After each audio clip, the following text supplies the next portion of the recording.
Now move down. अब ये जो पार्ट है ये हमारे रेस्पिरेटरी सिस्टम का पहला part, that is the larynx. ये लैरिंक्स है। लैरिंक्स की जो ओपनिंग है that is called as glottis, और इसके ऊपर जो लिड लाइक स्ट्रक्चर है that is called as epiglottis. Glottis is opening and this lid like structure जो कि इस ग्लॉटस के ऊपर है like this, it is epiglottis. Epiglottis एक लिड लाइक स्ट्रक्चर है, एक ढक्कन की तरह का स्ट्रक्चर है जो कि एक्चुअली उस वक्त रोल प्ले करता है जब हम कोई फूड स्वेलो कर रहे होते हैं, कोई लिक्विड इनटेक कर रहे होते हैं, और इसका जो मेन काम है वो ये है कि फूड को या जो स्वेलो होने वाला ऑब्जेक्ट है उसको सांस की नाली में ना जाने दे। अगर गलती से कोई फूड के पार्टिकल्स हमारी सांस की नाली में चले जाएं तो हमें इमीडिएट चौक हो जाता है, हमें खांसी स्टार्ट हो जाती है तेज किस्म की, और फिर अल्टीमेटली जब तक वो चीज़ उस कफिंग रिफ्लेक्स की वजह से बाहर नहीं आती, थ्रू रेस्पिरेटरी ट्रैक नहीं निकलती फ्रॉम रेस्पिरेटरी ट्रैक, तो हमें कफ की सिचुएशन होती रहती। अगर गलती से कोई लिक्विड बहुत ज़्यादा क्वांटिटी में हमारे लंग्स के अंदर चला जाए, which is impossible but it can be done due to some wrong managements, या जब हम डूबते हैं पानी के अंदर तो उस वक्त जब फेफड़ों में बहुत ज़्यादा लिक्विड चला जाता है तो उसकी वजह से फिर रेस्पिरेटरी निमोनिया भी हो सकता है और अल्टीमेट डेथ भी हो सकती है। तो ये जो एक लाइफ सेविंग गार्ड भी है, आप कह सकते हैं इसको, एपीग्लॉटस को, कि ये आपकी ज़िंदगी को प्रोटेक्ट कर रहा है, क्योंकि आपने खाना भी है और आपने सांस भी लेनी है, तो आपका रेस्पिरेटरी ट्रैक जो है that should be very well guarded, उसकी प्रोटेक्शन होनी चाहिए with the help of this epiglottis. Now there is a larynx. Larynx is also called as voice box, इसको वॉइस बॉक्स कहते हैं। इस लैरिंक्स में कार्टिलेजिनस स्ट्रक्चर्स होते हैं, कॉर्ड्स होती हैं जिनको हम वोकल कॉर्ड्स कहते हैं, जिनका काम साउंड प्रोडक्शन के साथ, यानी हम ये भी कह सकते हैं कि जो हमारा रेस्पिरेटरी सिस्टम है वो हमें सांस दिलवाने के साथ साथ हमारी जो आवाज़ है उसको प्रोड्यूस करने में भी हेल्प करता है या रोल प्ले करता है। साउंड वोकल कॉर्ड्स से बनता है, इसकी रिफ्लेक्सेस ब्रेन में जाती हैं, ब्रेन से इंफॉर्मेशन टंग में आती हैं, और फिर वो जो वाइब्रेशंस वाला साउंड है उसको जो वर्ड्स मिलते हैं वो टंग की मूवमेंट की वजह से मिलते हैं, और ये जो मूवमेंट होती है that is facilitated by the brain और even directed by the brain, you may call it, कि ब्रेन उसको मैसेज दे रहा होता है कि you have to move in this angle and in this angle, ताकि हमारे जो वर्ड्स हैं वो अटर हो सकें, हम उनको अदा कर सकें। You just observe by your self कि जब आप डिफरेंट किस्म के वर्ड्स बोलते हैं तो आपकी जो टंग की मूवमेंट है वो भी डिफरेंट डायरेक्शंस में होती है, कभी ये अप होती है, कभी डाउन होती है, कभी रोल बैक होती है, कभी लेफ्ट, कभी राइट।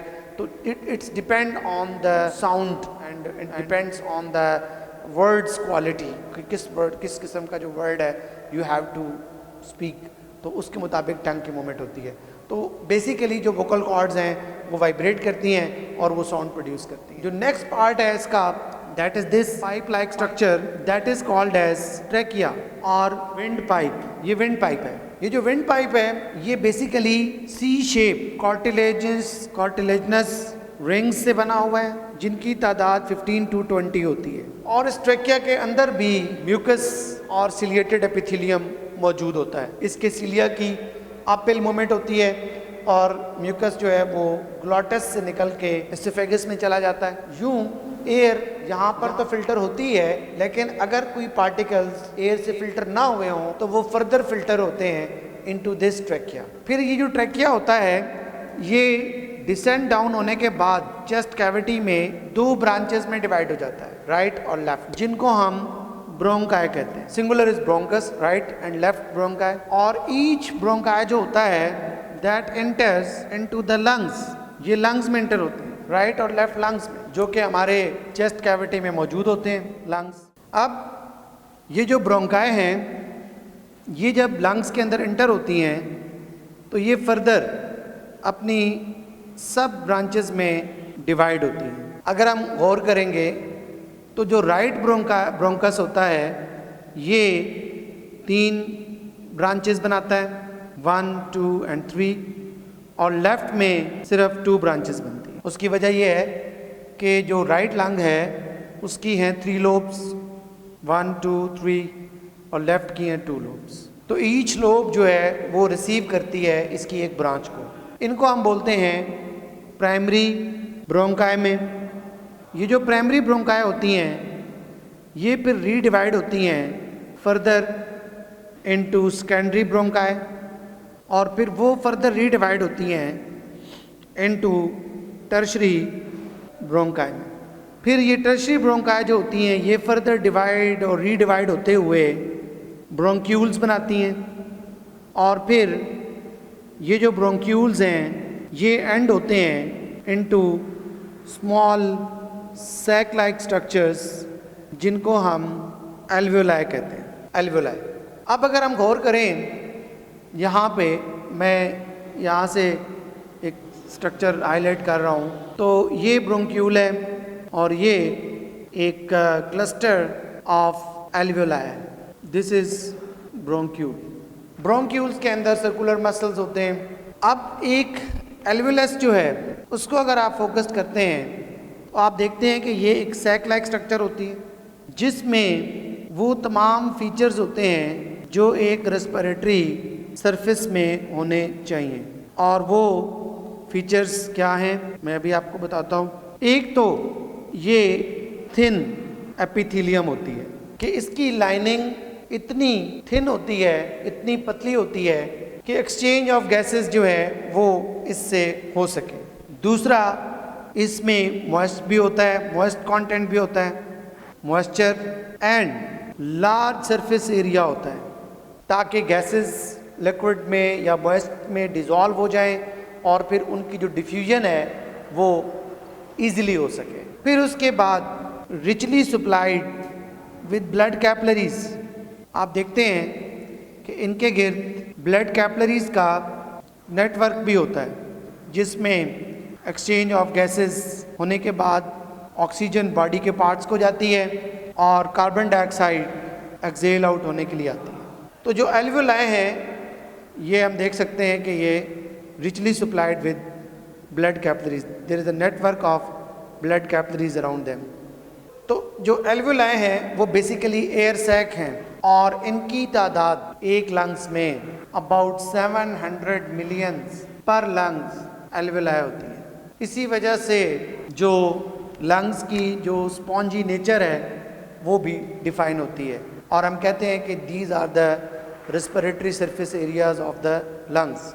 अब अगर हम लंग का स्ट्रक्चर देखें तो we are having two lungs which are conical shaped. This is the one lung, this is another one. ये कॉनिकल शेप्ड लंग्स हैं, राइट एंड लेफ्ट। और लंग्स जिस कैविटी के अंदर मौजूद होते हैं that is called as thoracic cavity.